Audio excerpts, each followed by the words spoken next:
Hello, everyone. I'm Jim Garrison, and I want to welcome you to day 163 of Humanity Rising. Humanity Rising is an initiative of Ubiquity University and 315 or more organizations from around the world that have come together through this extraordinary pandemic that has put almost the entire world under some form of lockdown and a new social meme of keeping our distance from other people and wearing masks, a world in which public health has become an acute and ongoing concern, and now with a virus that shows itself to be unusually intelligent, adaptive, and enduring as we enter 2021 with the pandemic still with us and no end in sight. And as vaccinations begin to be rolled out in country after country around the world, we are hopeful that with enhanced public awareness and public discipline, we can move beyond this pandemic.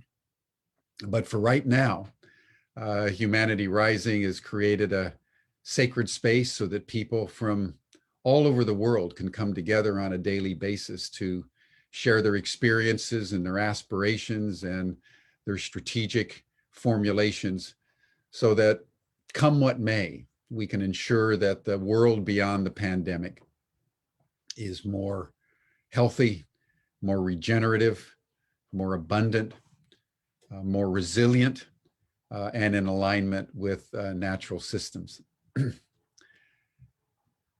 As we begin today, why don't we just take a moment, as we always do, and just pause. Take a few deep breaths and close your eyes and place your attention on your heart. And in a spirit of gratitude and deep thanksgiving for the fact that you're alive at this crucial moment in human history, let us just listen to our heartbeat.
Thank you, everyone.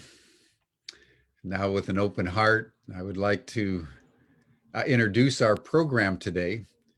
We come now to the fifth and final day of Cities Rising around the world, convened by Marilyn Hamilton and Beth Sanders and a splendid group of people that have been present since Monday.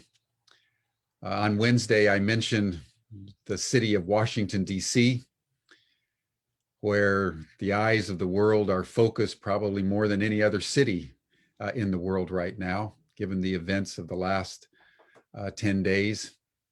Yesterday, we started with a focus on Jericho, the oldest continuously inhabited city that we know of in history, going back 11,000 years. Today, I would like to start with the city that probably has inspired the world the most during the pandemic, and that is the city of Amsterdam, in the small country of the Netherlands, where I've lived very happily on and off for the last number of years. It's a beautiful city laced with canals. It's small enough, about 750,000 people. You can walk across most of the city in a very short order or ride your bike. The Dutch are practical, they're friendly, and they look at the world as it is and as it should be. And it was Amsterdam in May, as the pandemic was deepening around the world, that took the leadership in announcing that moving beyond the pandemic, Amsterdam was going to embrace donut economics, which has been envisioned, as you probably all know, by Kate Raworth from Oxford University, also from Cambridge University, who has envisioned a whole new form of economics, not around GDP or tax income or trade, but around human well-being and how we can develop a thriving human community, attuning ourselves through biomimicry with natural systems and constraints. And that decision reverberated around the world, and city after city, regions, in fact, and several countries decided they too were going to follow Amsterdam's lead and embrace donut economics. And we were thrilled, and working with Ed Muller, who's the president and founder of the University of International Cooperation in Costa Rica.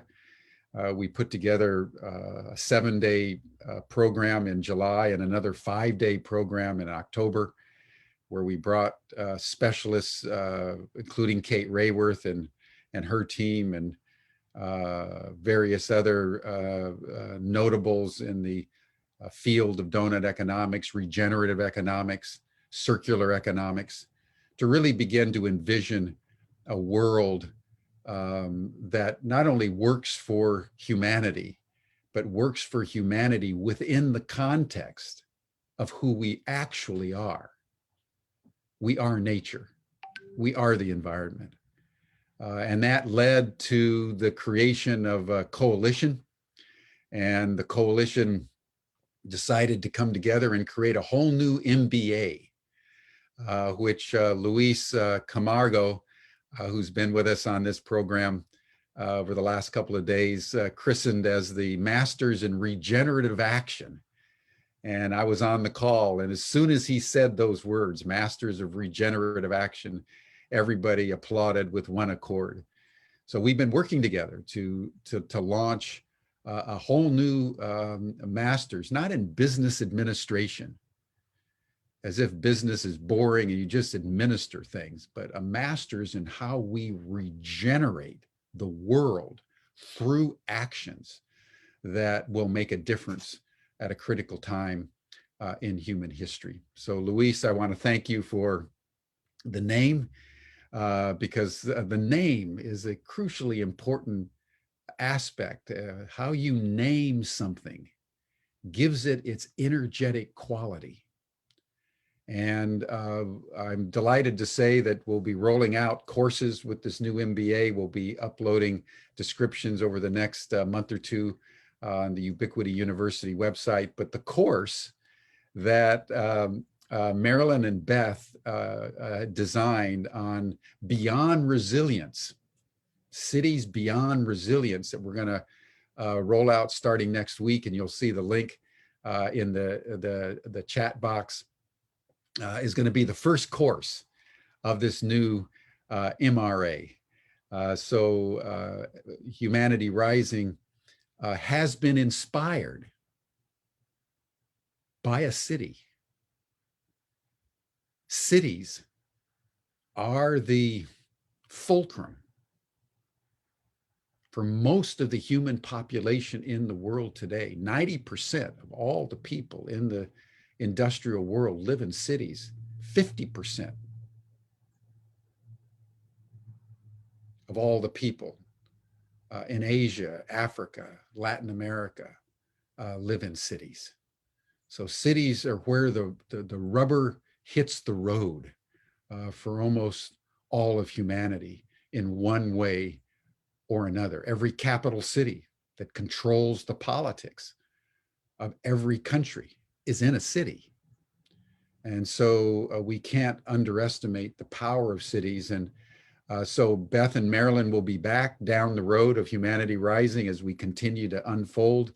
One of the exciting aspects of our Masters in Regenerative Action is we're linking the courses with cities, and Marilyn and Beth are curating that space for us so that practitioners seeking regeneration in cities can take the kind of courses that they need to enhance their strategic effectiveness. And then Ed Muller, who's been on the the United Nations Commission on Biodiversity, is assembling a network of bioregions. So the courses that we are going to be putting together will be linked with practitioners in the bioregeneration of the world and in the cities as they regenerate themselves around the world. So that's a beautiful vision that has galvanized a growing coalition of individuals, teachers, and organizations worldwide that has come out of that single inspirational act from Amsterdam.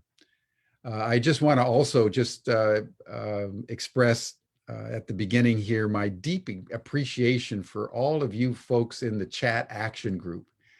Our after session chat group is becoming as important to Humanity Rising as any other thing that we're doing. And I just want to acknowledge all of you that have been working in the chats and the PowerPoints that are coming up, the daily summaries of our sessions, the distribution, and encourage all of you who can to join our after session chat group because it is very dynamic and becoming a foundational part of Humanity Rising as we move forward. So thank you, everyone. It's very exciting to start the year this way. And now I'd like to turn the program over to Beth Sanders, who you all know as the president of Populist Planning and the extraordinarily powerful book, Nest Cities. Beth? Thank you, Jim. What a wonderful platform to start on today with the words Master of Regenerative Action. Because yes, the trajectory for this week was like ideas, thinking about things in different ways, generate some ideas on Thursday, and today is Friday, and Marilyn and I had named the purpose of today was to think about how we want to mobilize ourselves and take action. And for sure, all week we've been supported in these calls after these calls. Marilyn and I call it part 1 and part 2 for our days because we're fully here now and we're fully in for part 2. There's beautiful gems of ideas that I get to witness in people that they're taking action. So I'm going to build on this to introduce everyone who's joined us on the panel today. I'm quite energized by taking action and supporting people in taking action. And one of the, I like to call it handles, like one of the handles I give myself and the people I work with to navigate the systems of the city is what Marilyn calls the 4 voices +1. So I'm just going to lay out what they are with some examples that I've seen this week. And then I'm going to ask all the people on the call on the panel today, all of our guests, to introduce themselves using this. So here are the 4 voices. The first voice I'll mention is the voice of the citizen. And this is typically one we all can recognize, but I've heard some specific examples of action people are going to take as a result of this week from that stance of the citizen. So I met someone who's stepping up to clean up a creek in her neighborhood. I met somebody who's starting a conversation in her neighborhood this week. She said she's starting it about homelessness. I met another citizen who's just imagining a shift in how he wants to activate himself and others by invoking an age of helpfulness. So that's the voice of the citizen noticing how they wish to participate in city life. A second voice is the voice of the public institution. So that could be City Hall. It could be an education, like a school board. It could be a school system. I heard someone say, I just want to know, what is my role in government now? That's an inquiry someone is undertaking as action. A third voice is that of the business community. Someone asked, empty buildings. I'm a business owner. I have empty buildings because of COVID. How could my buildings be used for homes or other community uses, maybe to grow food?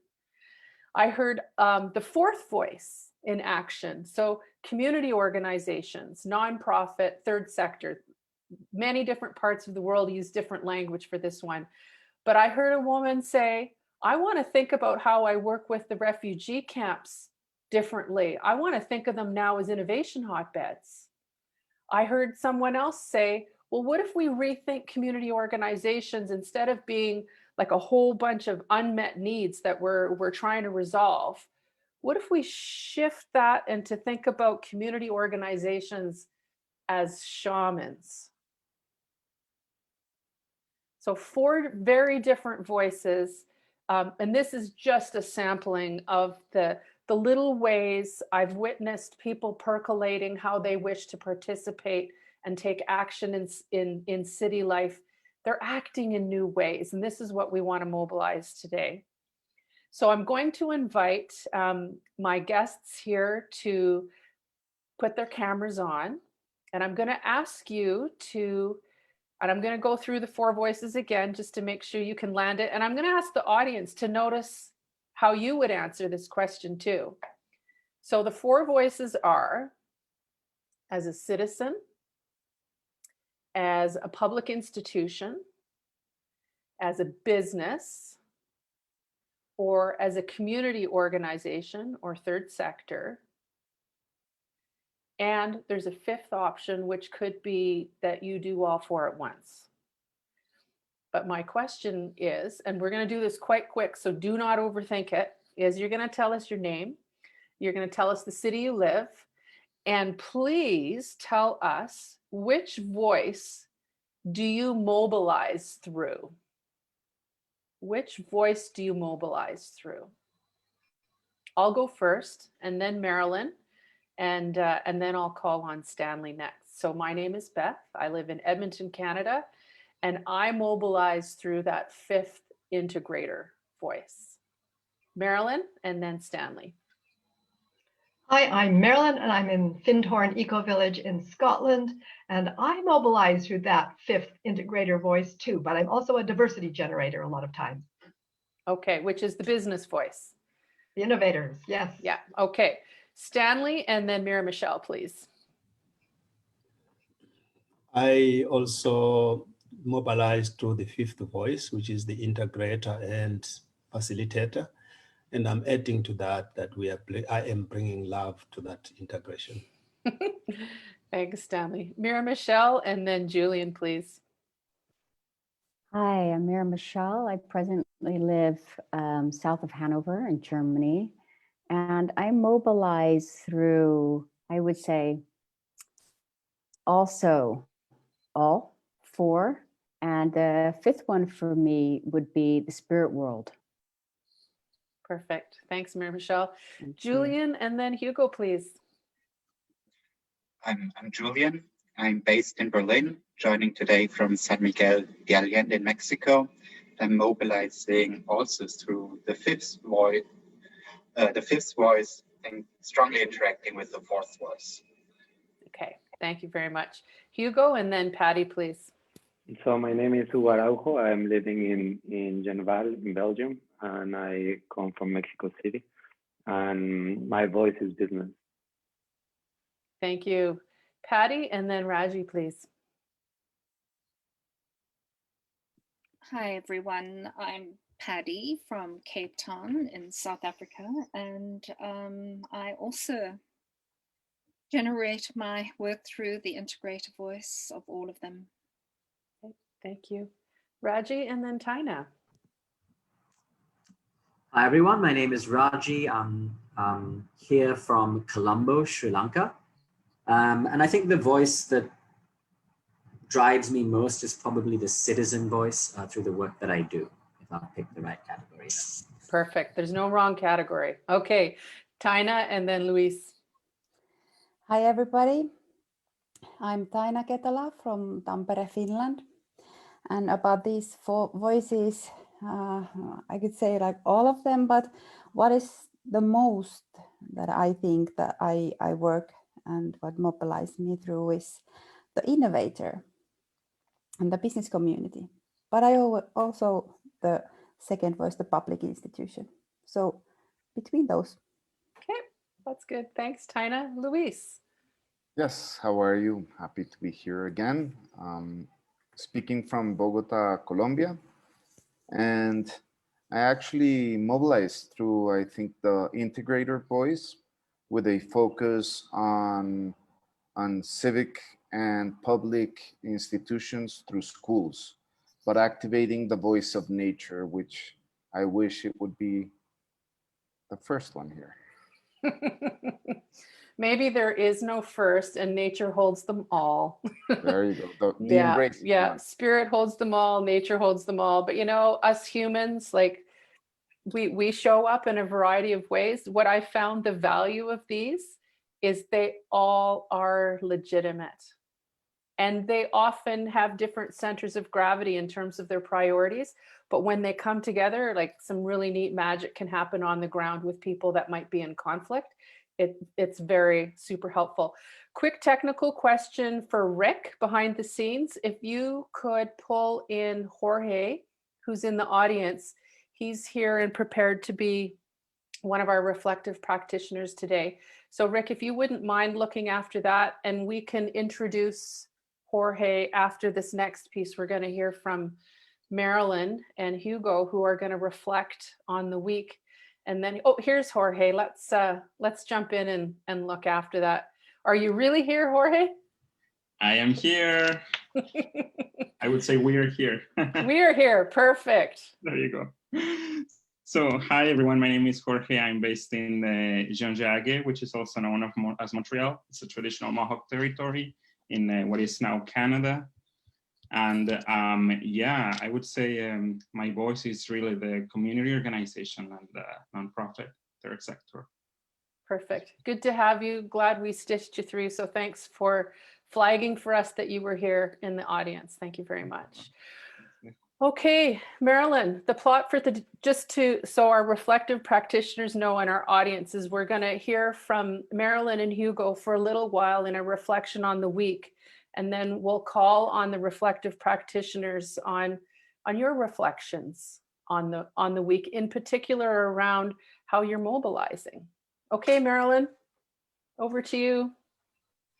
Thanks, Beth. And Hugo, you're going to join me in conversation, and I think it will probably be very useful if you share your screen, because earlier today, Hugo, and I noticed that our chat group missed you yesterday. And yesterday you were not able to be with us, but you've done your homework and you have been listening to our session on practicing mutual agency. And on the screen, Jorge, I can see that you've laid out your wonderful patterns for the whole week.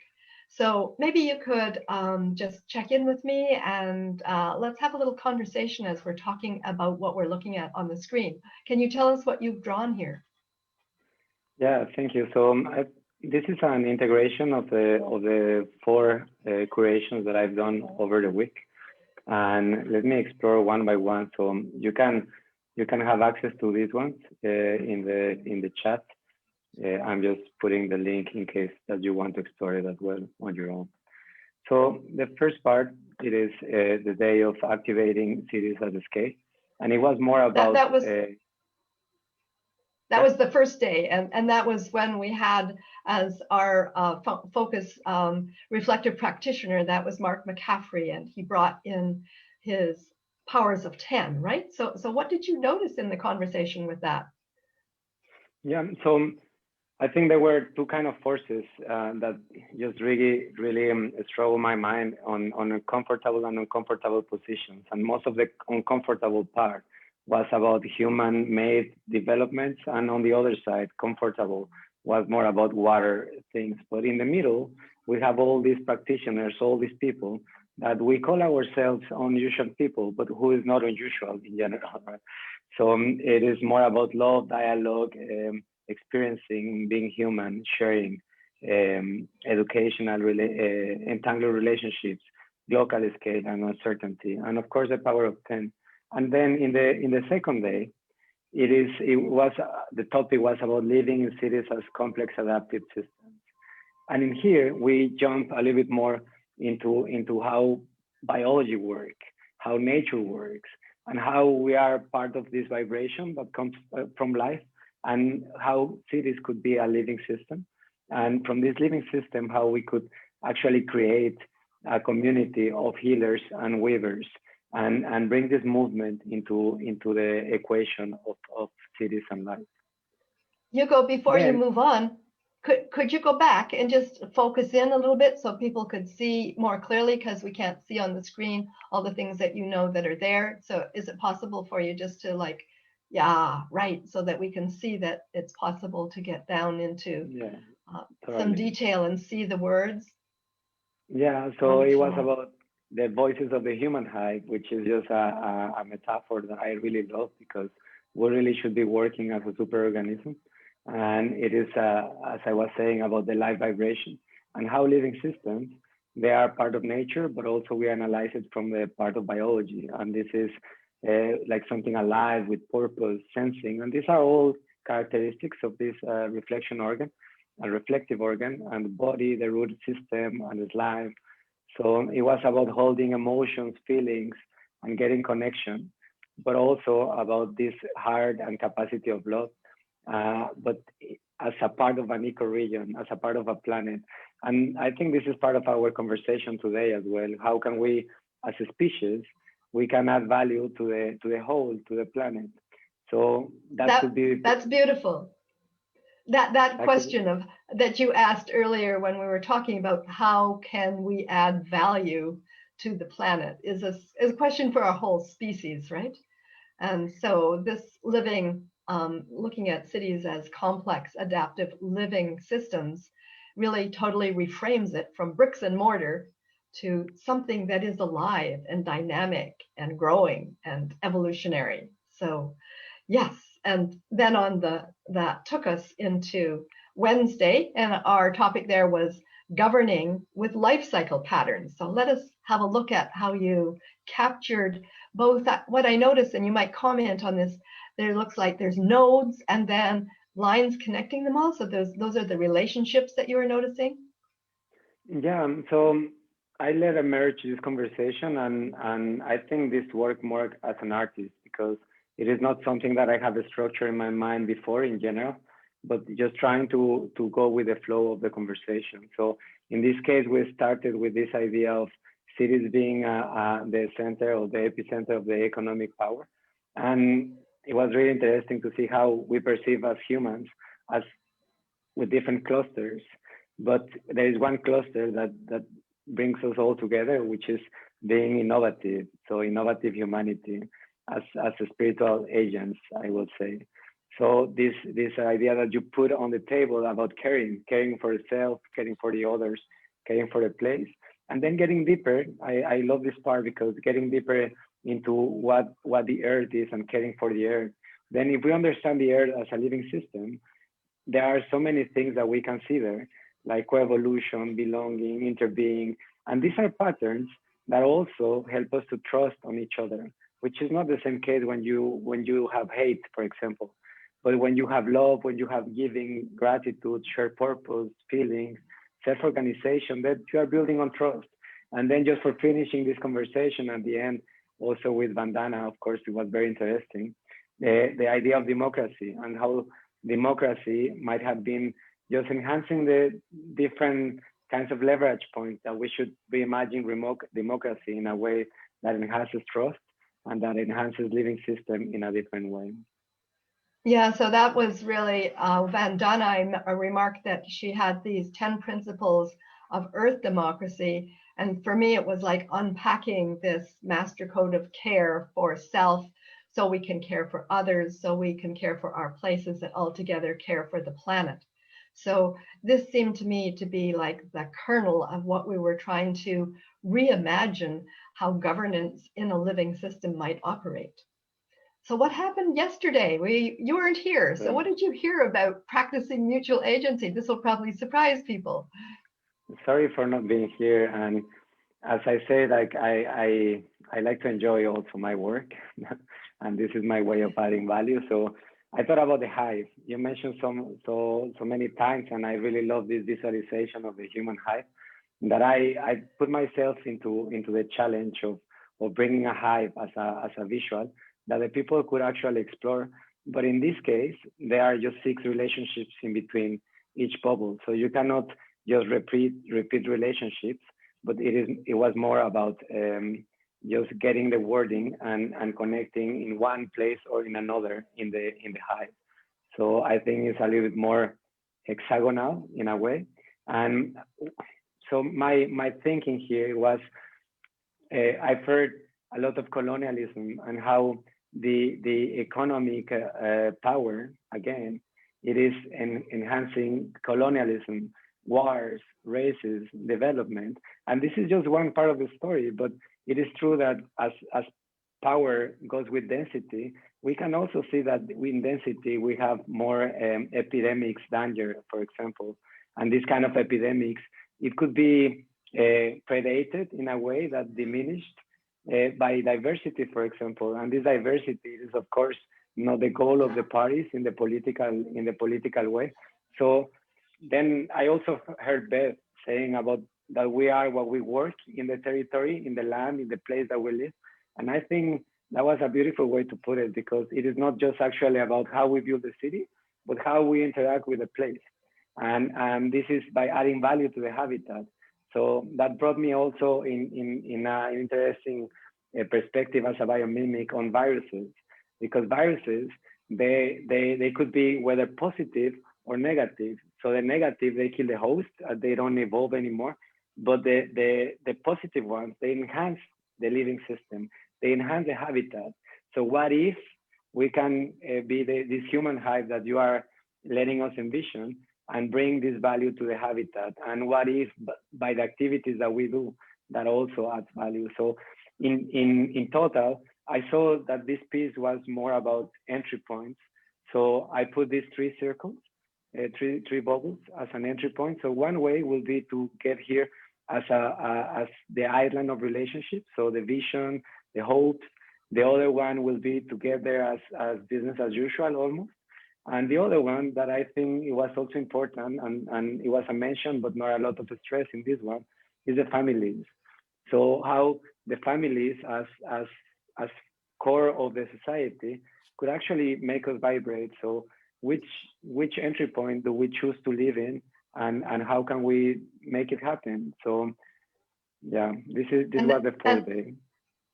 And so I love how you've captured, from just listening to our conversation in the little bubbles, the themes that we were talking about, but then your own inquiry, your own curiosity asked around families. And we had a really interesting conversation about, you were saying, in looking at human habitats, not all people live in cities, and particularly as a biomimicrist, you were thinking about the Amazon. So what were you commenting on? What's your curiosity about people who live in the Amazon versus people who live in cities?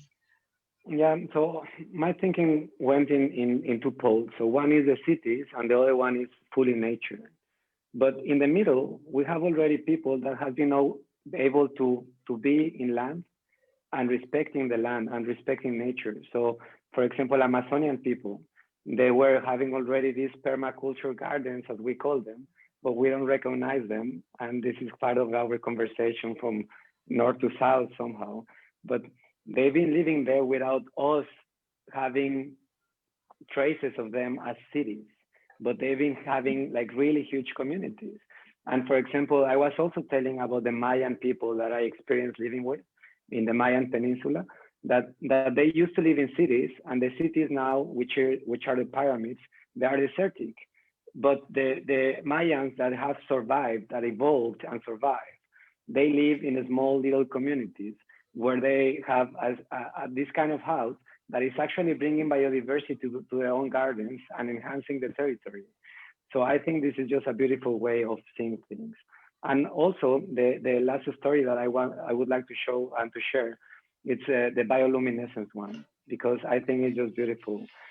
Bacteria, when we think about cities and density of population, then bacteria, whenever they reach a certain density in the Hawaiian bobtail squid, they can trigger decision-making process that I call quorum sensing. And this quorum sensing is bringing a light organ inside the Hawaiian bobtail squid that allows a symbiotic relationship that allows the Hawaiian bobtail squid to erase the shadow when there is full moon, so to not to be seen by predators. So that brought us to this conversation of how are we adding value? If we take out the trees out of the equation, it is not something that you should do because they're adding so much value. If you take out the bees out of the equation, it is not something smart because they're adding so much value. As a young species, how are we going to add value to the place that we live? And I think this vibration comes from the inner out. So if you add value to your surrounding, you can just be simple and effective in a way. What do you think, Marilyn? Yeah, so I think this is a beautiful question of coming back to what value do we add to the earth? So when we were talking about it, I was trying to imagine, so if we disappeared, who would miss us on earth? What other part of the ecology would notice that we'd gone? And until our species can actually mature so that we're adding value, that if we disappeared, we would be missed, I don't think we're achieving what the balanced ecologies already have in other ecoregions. This has been a question I've asked for decades about cities. In bees, they produce 20 pounds of honey to support themselves internally in the hive, and they pollinate their whole ecoregion. The earth knows what value bees add. And so I wonder what humans add. Thank you, Hugo, for taking us through our week. I would like you to take us back to the map that we started for today, because we actually borrowed a pattern from day one, just to sort of create a background for where our conversation might go today. So if you could show us what's there under integrating coherence for regenerativity, which is our topic for today. So you want me to click here? Yeah, please. Imagining what's going to be there.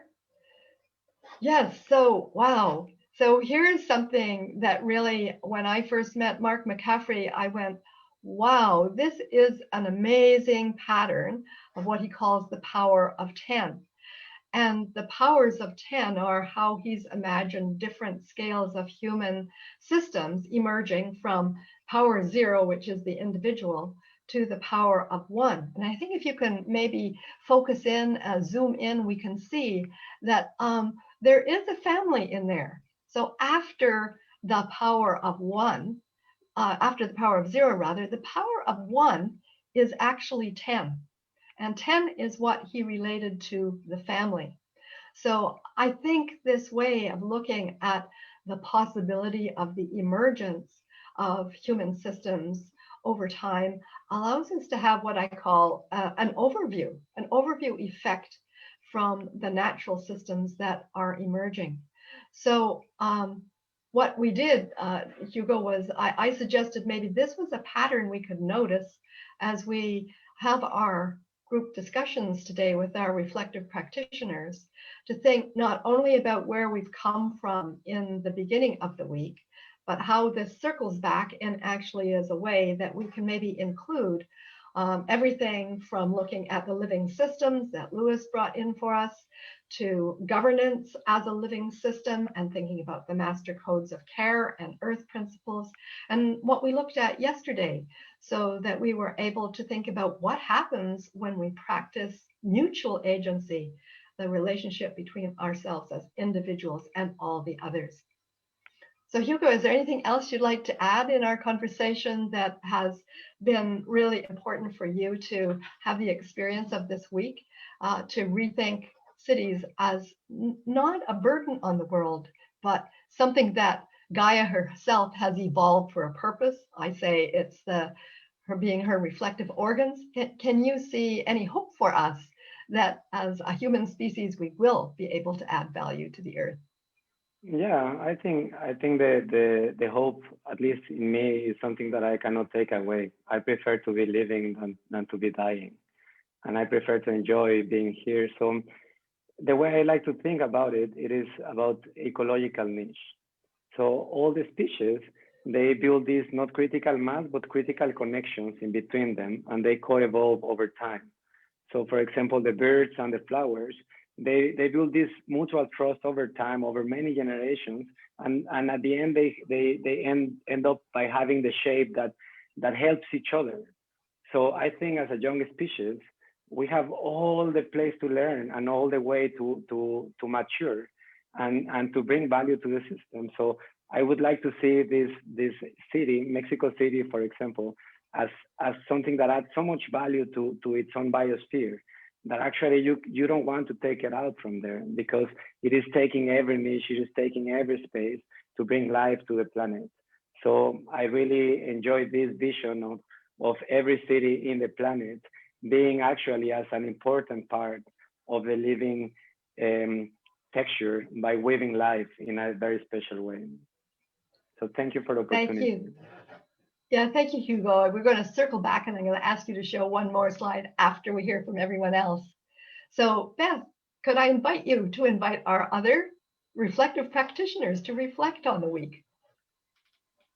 Yes, and let's pause to let that land. So I'll just invite everyone to do what you do in your being, to let that flurry of insight settle.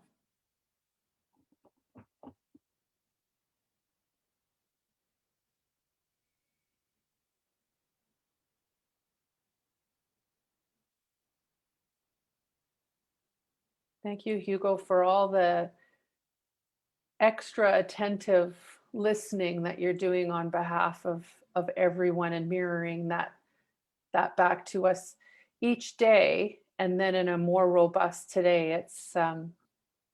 It's lovely and helpful. And for anyone joining the call today, that this is your first call on Cities Week, you have a sense of the territory we've been covering. What I'd like to do with our reflective practitioners here is, in letting that land and settling in the understanding that we are each part of a living system in our bodies, but also in our communities, our cities, the species, the planet. And the work that we do and how we show up in the world is also a part of that living system. So both within, but outside of us, when we cannot avoid being in contact with other humans and other creatures and all other life, what we do and how we act is also what shapes that living system. And then it shapes us, and then we shape it, and then it shapes us. So here's my invitation to you folks, is thinking back over the week, however you wish to do that, or feeling back over the course of the week. What specifically is regenerating through you, and how does it change the work you do? or the action you take? What is regenerating specifically through you, and how does it change the work that you do, the action that you take?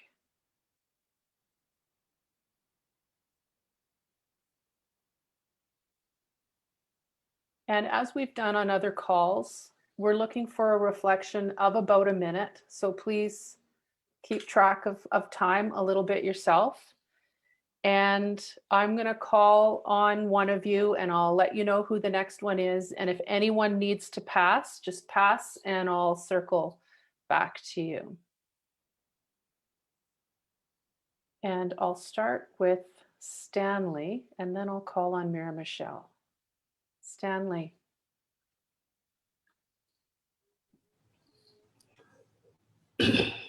Yeah,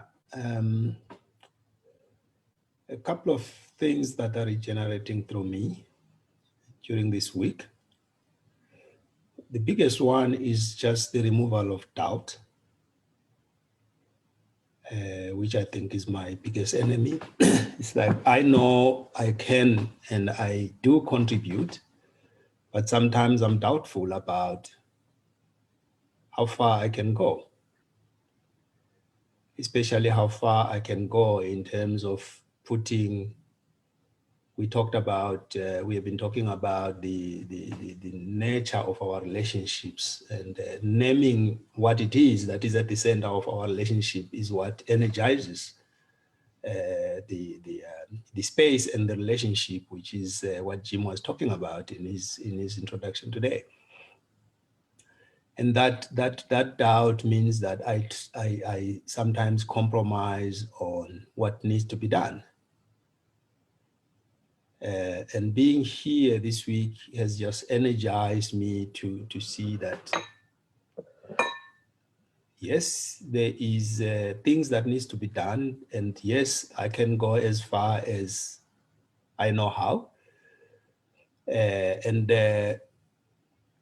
How does that look like in terms of my work? I am thinking about the work that we do through the Natural Step, sustainability and advising on sustainability. There was a talk here about beyond regeneration, you know. And if there is a hierarchy, it is sustainability and then there's regeneration. And I'm thinking that this is where we need to be, whether we are dealing with companies or we are dealing with communities. We have to be going beyond regeneration because the time for sustainability has passed. And so that's what is boiling in me now. And I thank you all for giving me that energy and giving me removing the doubt. Thank you. Thank you. Mira Michelle and then Jorge, please.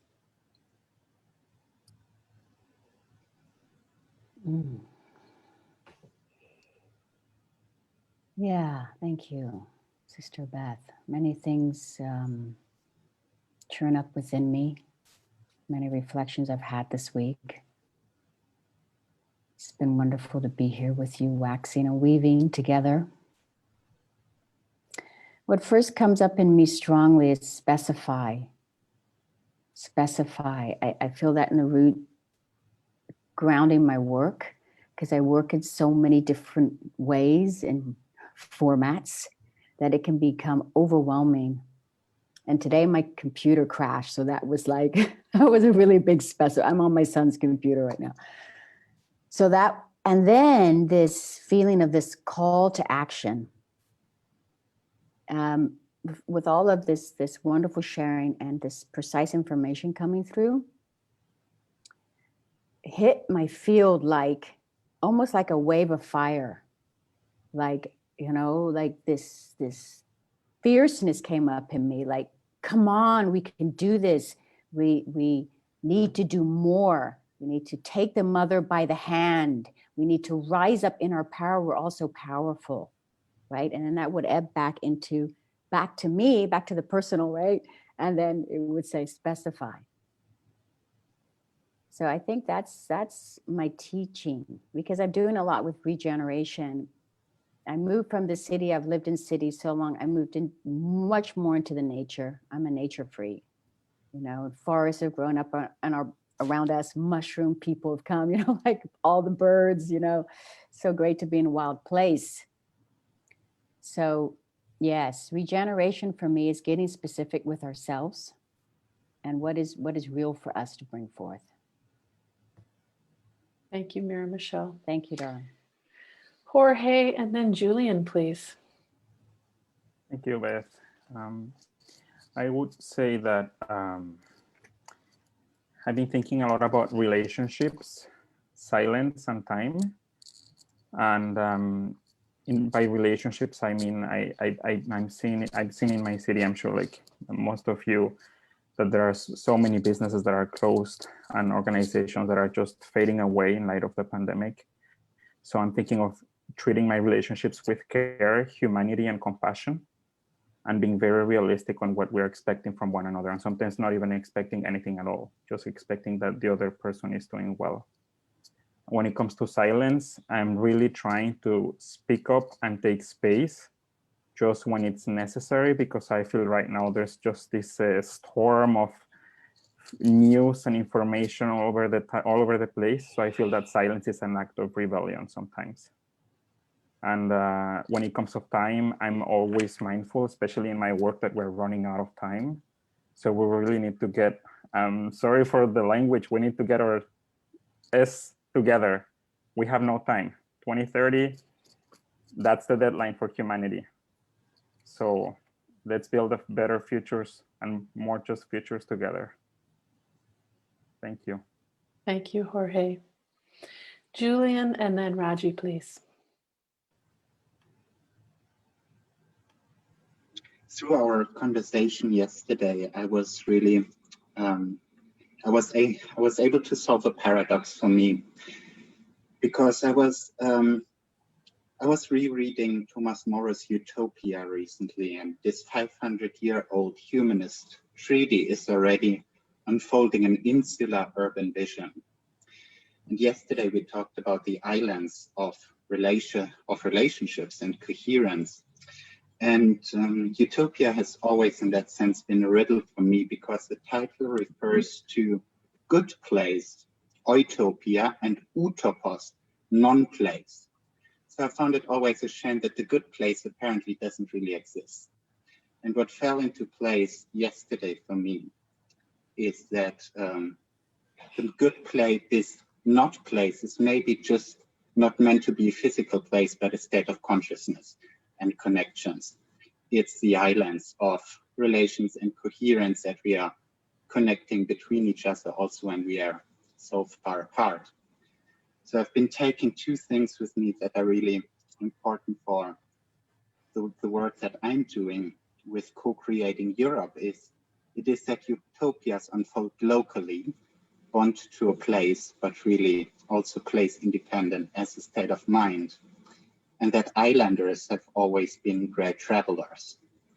When we live on these islands, we have to learn to travel and to meet each other. And I feel what we've been doing here is kind of traveling, but being in one place, but really bringing in the energy and the wisdom from places, from amazing places and islands all around the world. Something that co-creating Europe also aims to do with the Caravan of Unity. We designed a format to travel without traveling, to visit each other, to link up and lift up. And this idea of this kind of travel is maybe one indication how we could do what Indra said yesterday with going beyond the islands. So yeah, this is what was very alive for me after being here with all of you. Thank you, Julian. Raji, and then Tina, please. Thanks, Beth. Thanks, everyone. One of the sessions that resonated with me was actually the one at the beginning of the week on activating agency. Even in today's Four Voices question, I felt that I was the voice of the citizen, coming from the perspective of what is it that I do in work. Now, as a teacher, listening to these sessions and thinking about a city as an organism, and all of us are part of it. I like the concept that we heard of today about a hive of humans. that do things to help regenerate. We're a positive virus rather than a negative one. And in order to be that, we have to activate as much agency as possible. So this week has given me a renewed sense of passion and commitment for what I do, because, you know, in teaching kids about the SDGs or about soft skills, how to work together, these sorts of things are very important. Even the act of meeting here together in this session is inspiring some sense of agency in all of us. So that's sort of my takeaway from this. And thank you everyone for all your contributions. Thanks, Raji.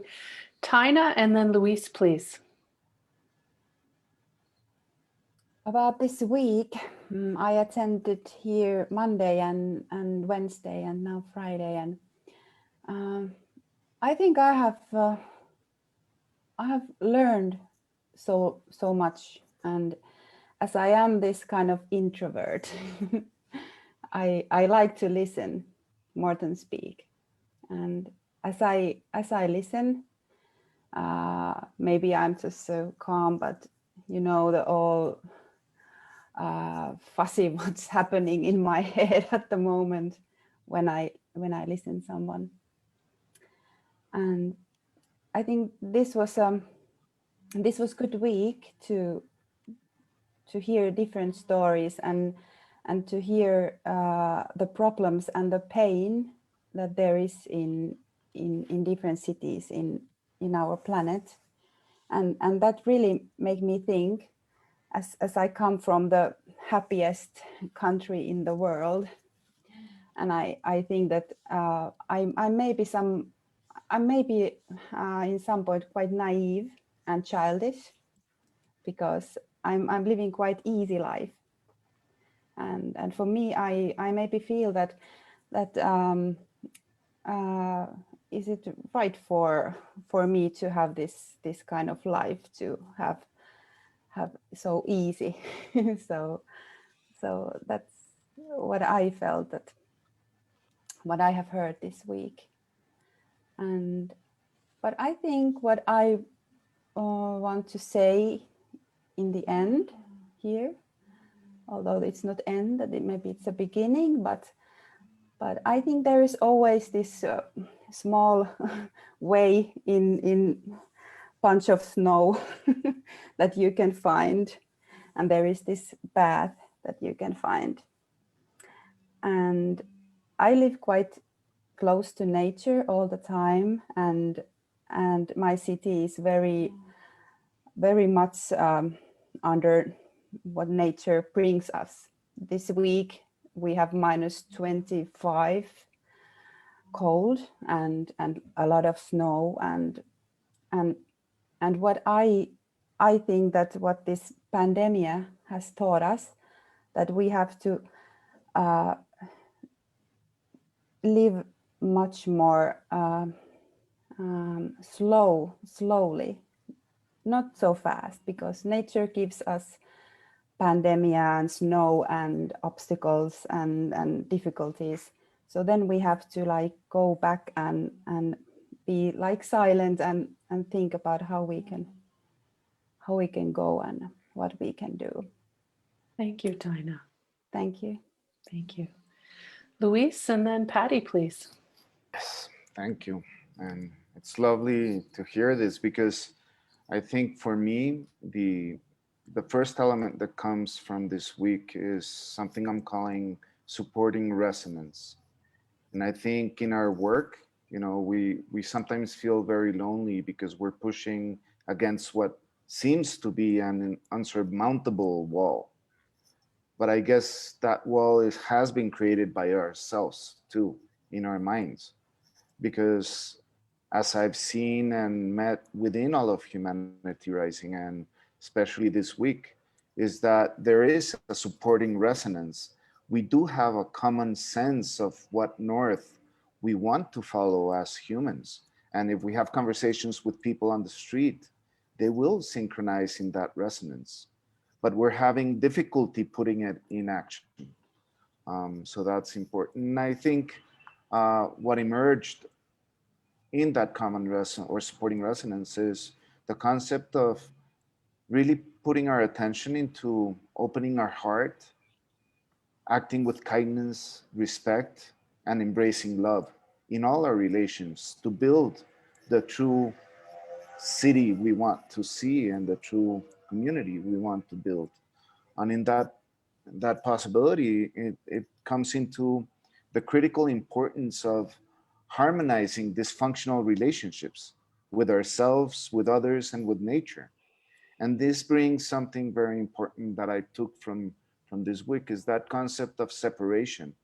Separation emerged every day, and that is associated with my view of polarities and conflict, and how that is really inhibiting change for positive change right now in the world.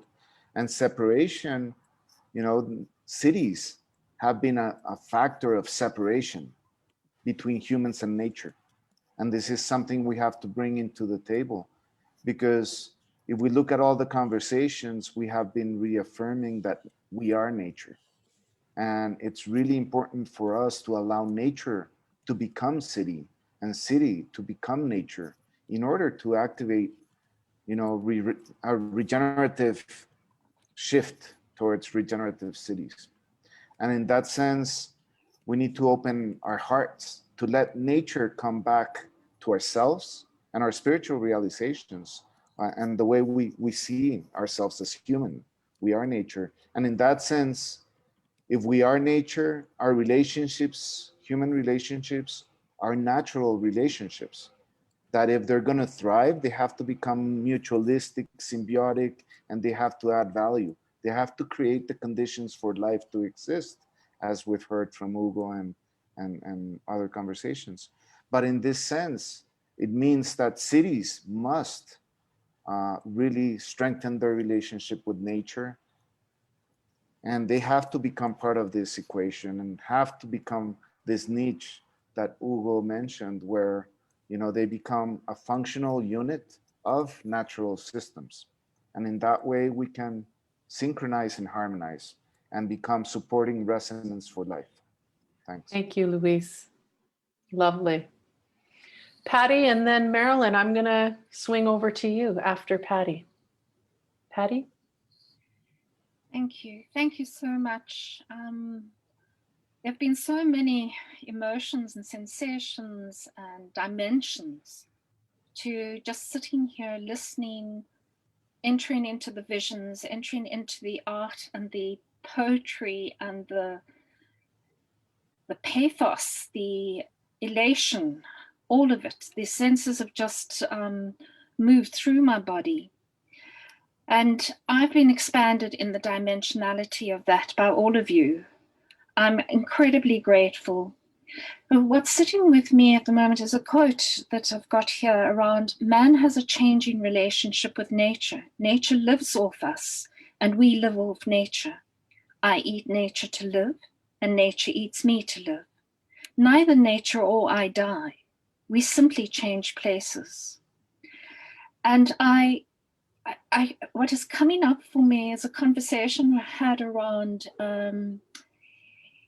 with someone over a table conversation around, that we're not needed. We as humans, Marilyn, to quote you, we're not really needed.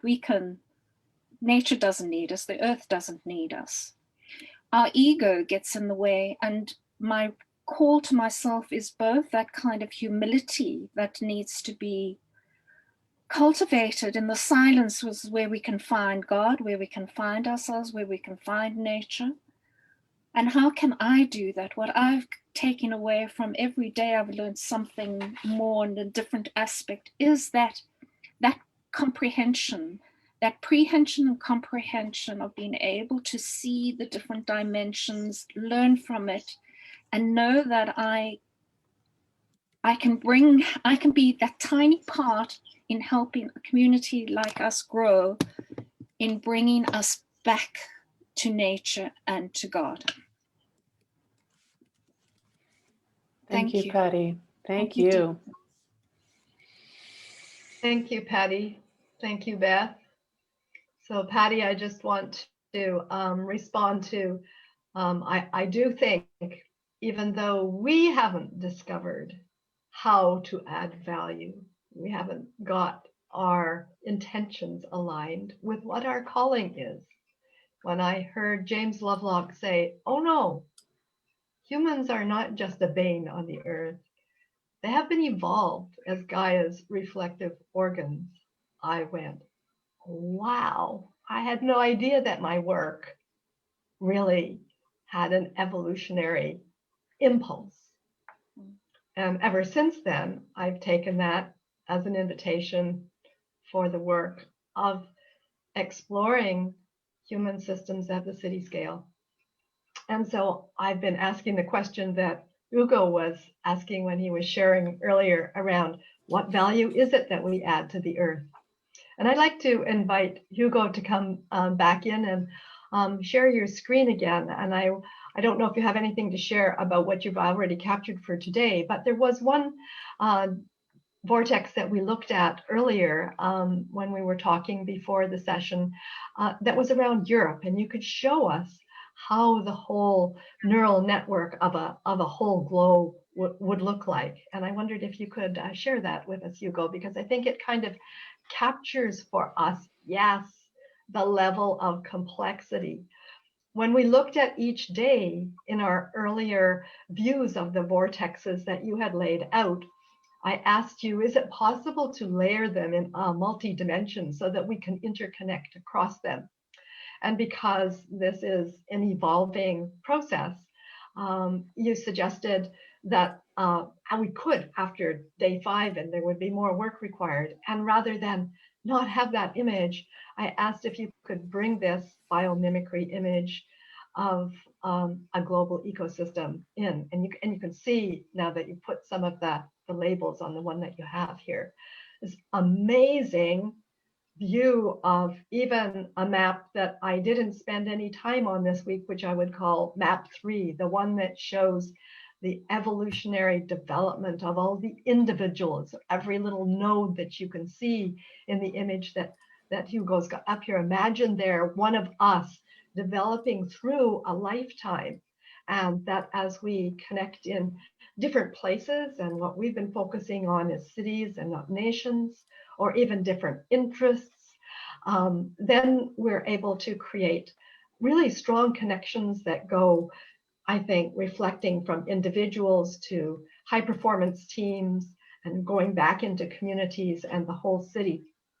One of the things that, thank you very much, Ugo, I think this is the picture I wanted people to see, the dynamics, and that it allows a kind of a hive view, give that overview effect.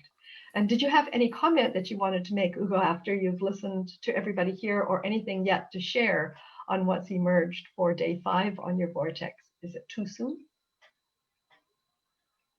You have to wait a little bit. Yeah, thank you. Wait a little bit. Okay, thank you. Thank you for continuing to listen. So I want to invite Beth into a conversation, because one of the things that's come up in conversation this week, both here and in the chat, is some people imagine when I talk about integral city, that at some point in the future, we're going to kind of all levitate into what we call level 7 or systemic view of the world, and we'll just all be there. And I want to say, for me, that doesn't represent a living system at all. If you look at the forest behind Lewis, you know, it started with seeds and the DNA in those seeds and the ecology and the symbiosis that emerged through all of those beings in that forest.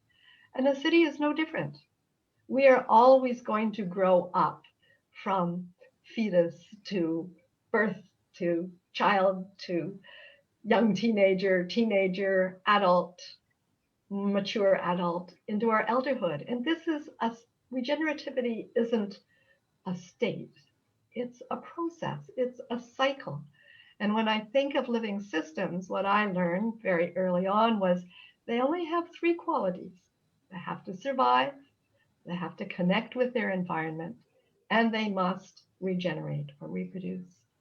So I just wanted to bring that into the conversation. And since Beth and I are often having conversations about what we're noticing in places that we're working or people that we're talking with, Beth, how does that sit with you when you go back to the four voices, or you go back to the family, or you go back to the workplace?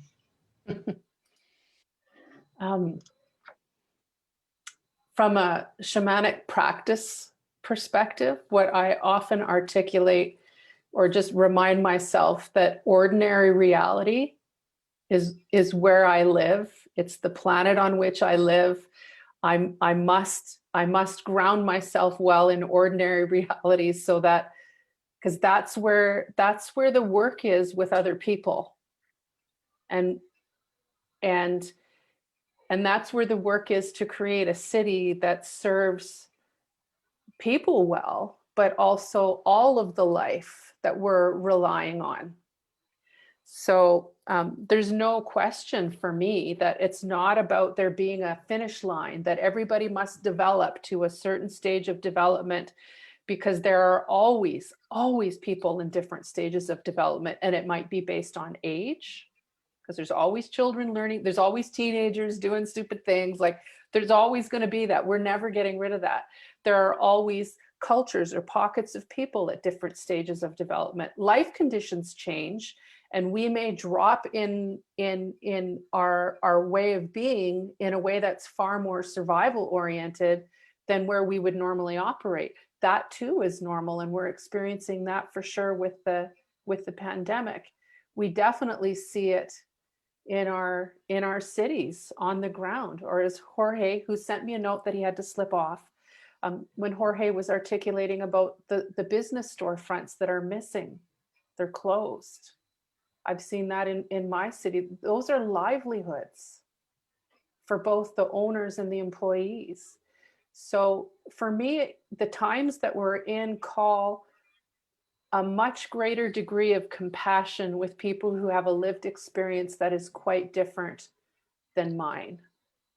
So the learning journey for me has been, in using the four voices, is understanding I used to be in a place where all business is bad, corporate greed, all this stuff. But then when I settle into the understanding that the business community are the innovators, they're trying out new things, they're creating solar panels, they've been doing geothermal for years. They definitely in my city have found, not all business, I'm not painting with a broad brush here, but the entrepreneurial spirit of, I need to invent a new way of getting the food that I make out into the city, into people who want to enjoy it. And they're making it, they're making a go of it. But what support do others need that don't have those opportunities? There's a recalibration underway amongst those four voices. And this is the exploration I am for sure in. It's got its hooks in me. What now is the role for our city government? It's not what it's been. It's going to have to change. What is the role for citizens? I think citizens have been growing into something new, but I don't know that we're in a place where we can be who we've always been if government can't do things for us because our city government budgets are evaporating. And we will soon see in our national governments in countries where aid is being provided to people who've lost their jobs or to pay them to stay home when they are sick. We're going to see a whole recalibration at the national scale, international scale as well. But what does that mean for community organizations in the third sector? What are they going to do differently? So we're in this really tricky mess, but it is an opportunity to notice, well, who do we want to be? What direction do we want to move in relative to climate or equity? Who do we want to be? And who's going to play what role to get there? And for all of us, I just can't help but ask, so what do we know and understand differently this week? And how is it going to change how I behave? I love that question, Beth. Okay. Let's capture that. You are always good at coming up with a question. Why don't we do another round to bring everybody in? Because this is about mobilization today. So let's have that question again, Beth, and let's do another round. What do I know and understand differently? And how is it going to change how I behave in the outside world? I'm going to even jump in and start. Okay. Because one of the things I've learned about this week with all the reflective practitioners we invited in, there's a lot of people who have been engineers. My husband was an engineer. He apparently built cities. And so when I was asked to look at cities, I don't do that work.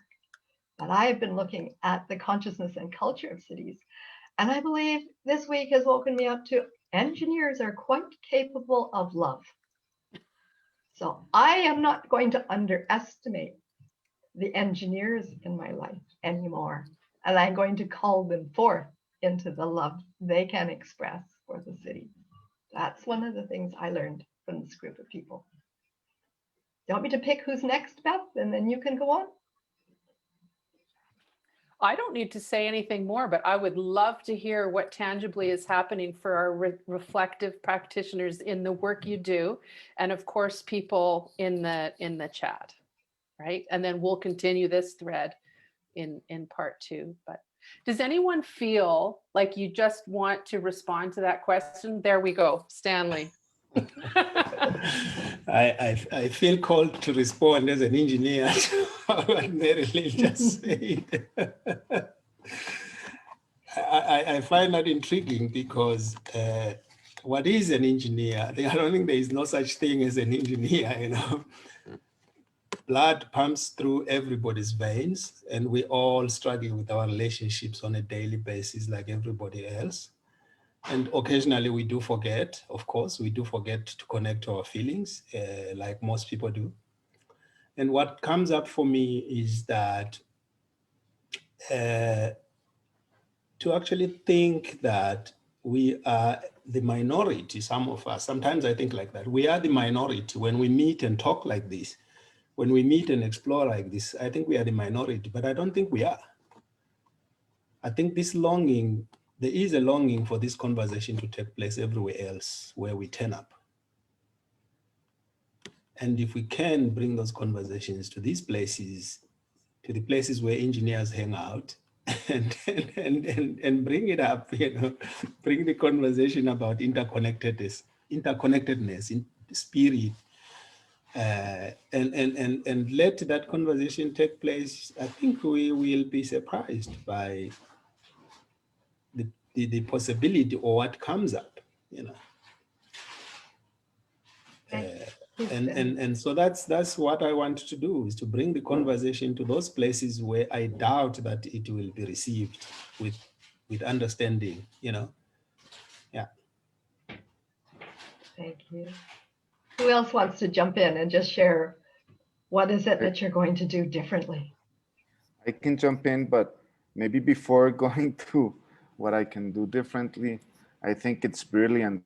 Speaking of engineers, it brought another idea into my head, which is, you know, in the process of learning and education, really incorporating that concept of oneness would allow engineers, architects, and a lot of the fields that are actually created under our way to separate, to become actors of union. And this would change everything, you know. So for me, Marilyn, what you say just allows me to strengthen my engineering capacity and put it into the function of what I do in education and everything else, because life usually tries to separate those. So this was really interesting. I'm going to bring more engineering into it. Okay, thank you, Liz. Who else wants to remark? I'll go. As the daughter of an engineer, I will speak.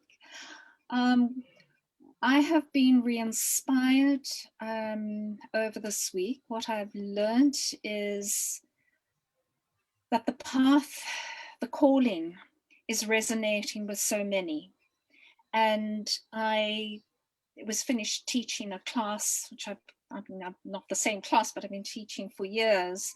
And every time the students come, every year they come, they're an epitome of the evolution, because they come with more understanding, they come with greater questions, they come with more sensitivity, they come with more consciousness. And for me, that has been it's been so joyful to see it in the lived experience of the different communities every year as they come in. I have learnt a lot. I'm inspired to continue enlivened. I feel enlivened, and in being enlivened, I can continue the work. Thanks, Patty. It sounds to me like you're going to recalibrate, as Beth was saying, recalibrate your teaching, because your students are asking for more because they're evolving. Is that right? All the time. Yeah. All the time. Yeah. Thank you. Mm. Taina. Okay, now what I did differently after Wednesday and this week, I don't put thumbs up anymore. I put hearts. So I think today I was teaching those managers, and I put all the places those hearts, and they were like, what's going to happen? Why? But I put it for everybody. So I think that they got the idea that it's just heart that I want to give to them, not just thumbs up. And during the Christmas holidays, I was asking from the universe that how I can combine my teacher work, my work for startup ecosystem in city of Tampere and in this region, how I can put integral city framework together, and how I can do those things in here in Finland. And I think I have found quite not that's not clear yet, but I think I'm there in that path. And today when I talk with Tampere startup ecosystem civic servants, and I was so happy that they were talking like integral city about the voices that we have to listen, or not those words, but the story came there, so that I was quite happy that they have understood that not just the city and companies has to talk. They has to ask how citizens are thinking, what kind of innovations they can provide, and of course the Tribe Tampere community that we have about the third sector role. So I think they are starting to do the integral work, although they don't know it, but I think they are starting to do that, and I think that's it's coming clear what's my work in this world. So sometimes when we're thank you, Taina. Sometimes when we're recalibrating, just holding the intention. And someone was talking about slow food, slow eating. Well, maybe slow life is what makes it possible for us to hold even longer. And you'd be surprised how the intelligence is in the system. Yeah, beautiful. Yeah. Who else has something to share about what you're going to do differently? Raji. Sure, I'd like to chime in for just a second. My biggest takeaway, I think, from this week that will, I wouldn't say change the work I do, but certainly I will use it in the work that I do, is the idea of the city as a living organism, something that we aren't just living in or living off, but something that we are actually a part of. I think that's a very useful concept that I hadn't, which seems so obvious now that you've all said it, but wasn't something I've really framed in that way.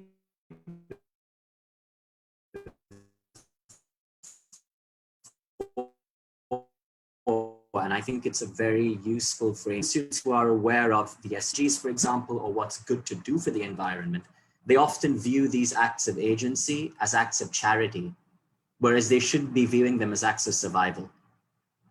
And so thank you for that insight, everyone, because I think that will help me to frame some of my classwork in a way that might shift a perspective in some of the students to inspire even greater agency. So thank you. That's beautiful. And it reminds me of Aurobindo, who asked us to have a karma yoga. So I even use the Master Code of Care every day, morning and night, as a karma yoga. And in our practices in our different cultures where ritual is used, it's actually a great way to invite people to discover their own karma yoga for serving a living system, serving the planet. Beautiful. Who else has something to share about what you're going to do? Julian, go ahead. Yeah, listening to you, Marilyn, and seeing Louis' background picture, I was very much reminded about a saying that is a falling tree makes more noise than a slow-growing forest. And I feel I've been listening to the slow-growing forest here and really taken away with me to listen even deeper, not to what's making lots of noise on the surface, but really have a very, very open ear to what's happening underneath the noise and what's developing in my city and community to really be at service for it and to really be serving that living organism. Yeah, that's beautiful, Julian. It took me a long time to even understand all the 12 intelligences in the first book that I wrote. They were evolutionary intelligences, but they themselves have their own intelligence. I looked first, where are the weak signals? Where's the science that points to this? And I was sharing earlier with Ugo, 20 years ago, no one else wanted to talk about this as related to city as a living system. And now I've spent a week with 24 people who have that as a frame. So it is something that can grow in the field. Michelle, do you have something to share? Yes, this is actually my hoo-hoo. But yeah, I feel the slow very, very deeply, not just because it's winter time and the sirens just went off because a snowstorm is coming, but I feel the slow. The spirits have been saying that for years, go slow. And I feel what this week has given to me that could shift or bring something into the work that I'm doing is go further. And I quite often say that to my groups or individual processes with students is, I know you're there, just go further. And I say that to me when I hit a bump. And I say, okay, take a deep breath, go further. There's something. And it actually has confirmed in me a commitment I have had for some years, which feeling all of you and this whole week has been the vast importance of ceremony. Because the vibration, the intelligence of what we may hold in our body minds and in the field around us is really highlighted and expanded when we're in a ceremonial sacred place, especially in nature. So I'm going to be circling up with or without humans very soon. Thank you. Yeah, thanks, Mary Michelle. That's really become important to us here at Findhorn during the pandemic and trying to figure out how to ground ourselves. And ritual has become more important than ever, and we've had to create new rituals. So it's wonderful to have someone like yourself who has the gift of ceremony and ritual. So thank you. Take us further. We need to learn. Let's go. Thank you. Let's go. So I think we can circle back to Hugo now. Would that be about right, Beth? I haven't lost count. I think everybody else has checked in. So Hugo, what have you got to share with us? What are you taking away that you're going to do differently? So before sharing the vortex, then let me answer that question. And I think it grounded myself in my own city, and it grounded myself as a part of a living organism. And if I don't want to see the separation of the city with nature, then I have to acknowledge myself that being part of a city, I'm also part of nature. So I have to work it from there, and I have to play a role by working and by joining this conversation in an active way. So I think I'm just recalibrating again, how can I infuse positive energy into my own city, which is a whole living organism anyway. So this is what I would define.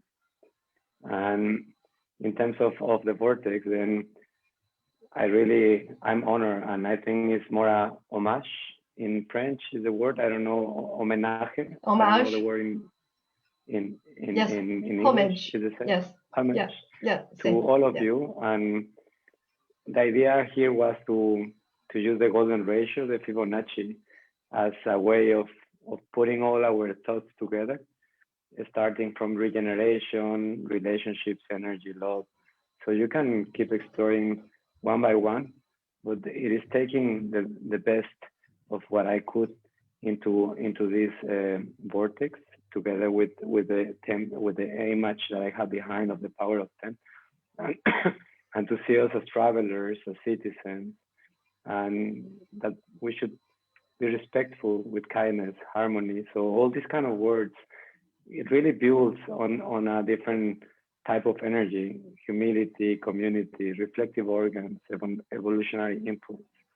So I don't want to take the time of reading just one by one, but at the end, something beautiful just came up, which was about our roles and mobilization and behavior. It is this impulse that actually change what we are doing in reality. So to understand the potential of interconnectedness, but to be able to share, and this is cultural.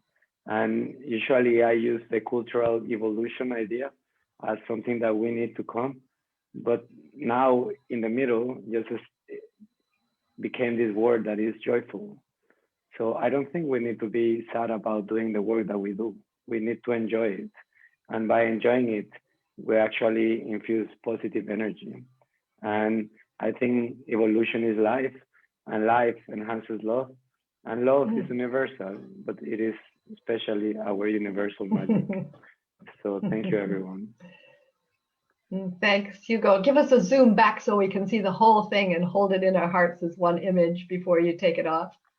There we go. Wow. We talked about this pattern is not only one that can represent the material world, but also the conversation, also the meaning making. And there, look, this is what's contagious. That image that you just put up, that's what's contagious as we make meaning together in telling our stories. Yeah, thank you. Really beautiful, really powerful. A poem, a visual poem.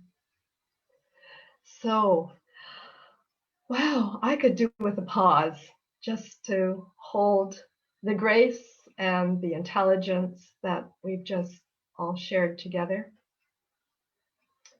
So maybe we can just take one breath together. Reconnect to our hearts. I want to express great gratitude for all the wisdom that's come through this circle. Gratitude for Beth, who's been co-hosting it with me. I invite Beth if she has any energy or words of recalibration that she might like to share. Thank you, because I'm feeling that I need to check out too. So thank you, Marilyn. Beautiful. I'm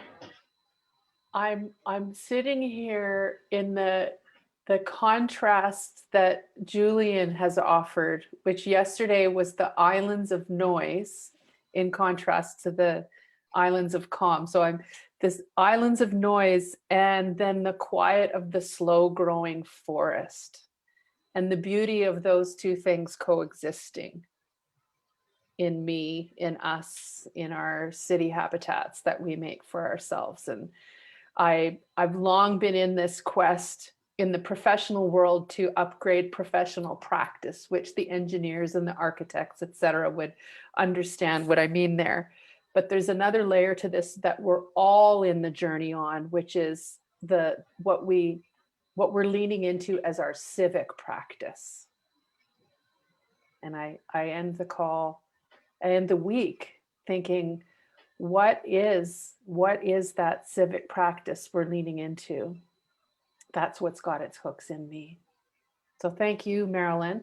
And I would like to just take a moment to thank all of I haven't even added up how many people have showed up from crazy time zones and times of day and normal time zones to share all that you are in this reflective way, so that we as humans can lean into being Gaia's reflective organs. Thank you all. Thank you, Beth. Thank you, Beth. Beautiful way to conclude. Thank you. And I think it's time to invite Jim back in. Thank you, Marilyn. Thank you, Beth. Thank you, everyone. This has been a very moving week for me. And I think, Hugo, you got the right word, homage. So I pay homage to all of you for taking us on such a heartful journey.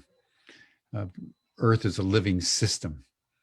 And, and I think, Beth, your last note was a note that's, I think, important for us to underscore, because it goes back to my initial remarks on Monday morning from Aristotle, this notion of civic engagement. Aristotle said that it is civic engagement that is at the heart of defining who we are as human beings with each other. That's the polis. And I think this week has shown us, both by the dimensionality of all the subjects that have been covered, but also the heartfulness with which each and every one of you have expressed yourselves, what civic engagement really calls for. It calls for action, but it also calls for a certain beingness of harmony and coherence with one another. And I say this as an American citizen in a country where we've lost that heartfulness that binds the country together. And the divisiveness that's now ripping the country apart is because our hearts have been split asunder. And what this program this week has demonstrated so powerfully is what can ensue when our hearts are one. And that's what makes true civic engagement for the good of the whole possible, when our hearts are one. When our hearts are divided, we tend to use civic engagement for the good of ourselves and our group, as opposed to other people and other groups. So that was a beautiful note with which to bring our program to close. And once again, just to say that we're so excited at Humanity Rising as we're building this Masters in Regenerative Action as a result of the inspiration of Amsterdam. And I want to call everyone's attention to the course next week, Beyond Resilience, that would allow all of us to have a deeper dive into both some of the challenges and complexities of what it means to engage in real civic engagement in cities, which are such a fulcrum for human activity as we face the future. So thank you, everyone. Deeply appreciate this. And then next week, as I said yesterday, we're going to dive into what's been going on in one city in the world, Washington, D.C., and all the complexities that are now swirling around the capital of ultimate political power on planet Earth right now. And as we're seeing the results of what happens when a country breaks its heart. This is what happens when a country breaks its heart. And so what you've manifested has been such a balm, as it says in the scriptures, you've been like the balm of Gilead on our souls. So thank you, thank you, thank you. This is what the future needs to be all about. See you on Monday. Same time, same station, 5 p.m. Central European time for the next session of Humanity Rising. Bye, everyone. Bye. Thank you. Thank you all so much. And Beth and Marilyn, homage. Thank you, Jim. Thank you. Thanks, Jim. Thank you, Thanks, everyone. everyone. Bye. Thank you, everyone. Bye. Bye-bye. Bye-bye. Bye.